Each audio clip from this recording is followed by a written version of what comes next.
Senator Mike Gravel is running for president on the Democratic ticket, joining us, and I really appreciate him coming on. I thought we'd have one of the few Democrats on who actually is against the war, unlike Hillary and the rest of the warmongers. And just like they tried to block Ron Paul out of the debates, they've done that to Senator Gravel. And we have links up on Infowars.com to Senator Gravel's presidential run website. So I thought we would, bring you more than just one candidate, Ron Paul, here on the air. We're for Ron Paul, but certainly also to just shame the Democrats to show what they've been up to. Senator Gravel, thank you for coming on with us. Well, Alex, thank you for having me. It's an opportunity. Just out of the gates, why did you decide to run for president? Because I want to empower the American people to become lawmakers. The problem is the government is broken. Representative government is broken. We need to empower the people directly so that they can participate as partners in their own governance. And the way to do that is with the National Initiative, a piece of legislation that took me 10 years to write. It's National Initiative, one word, .us. You can go there and vote. It goes completely around the government. And once we get 60 million votes, the people will be equal finally to their leaders who control their government. Out of the gates, you've gotten the establishment Democrats mad at you because you've been against the war.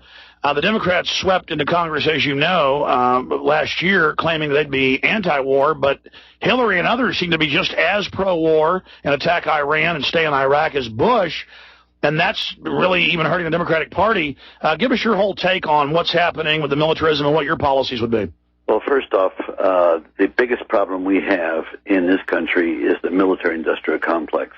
They own our government lock, stock, and barrel, and they've altered our culture for the last 15 years, drugging the American people with fear.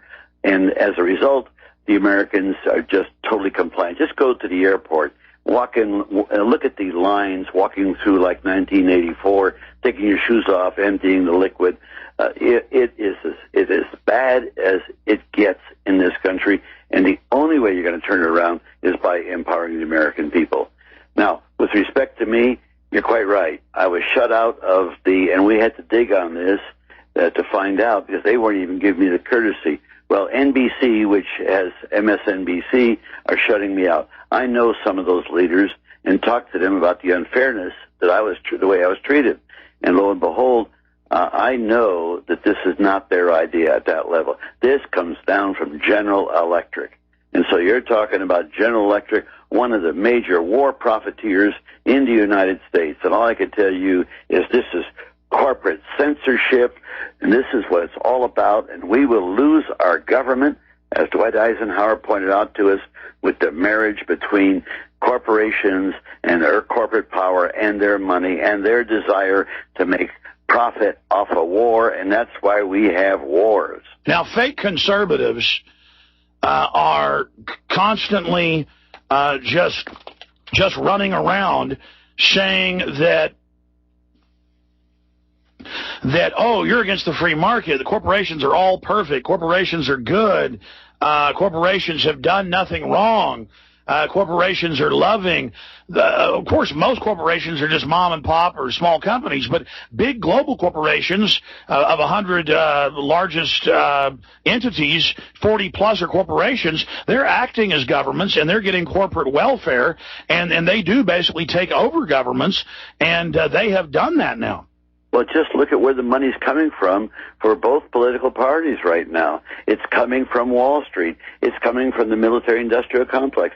Look what Hillary's raised. Even Obama comes out and says he wants to increase the size of the military. That's sucking up. That's sucking up to this terrible power that these corporations have over our society, and we have to break that gridlock, Alex. We have to, or our democracy is doomed.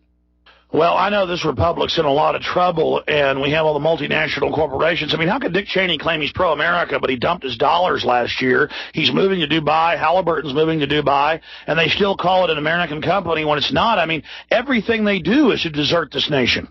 All they're trying to do right now, and Cheney is really the worst. I would rate him this way. Cheney, Bush, cabal, they are trying to begin World War III with Iran, and Iran is not Iraq. They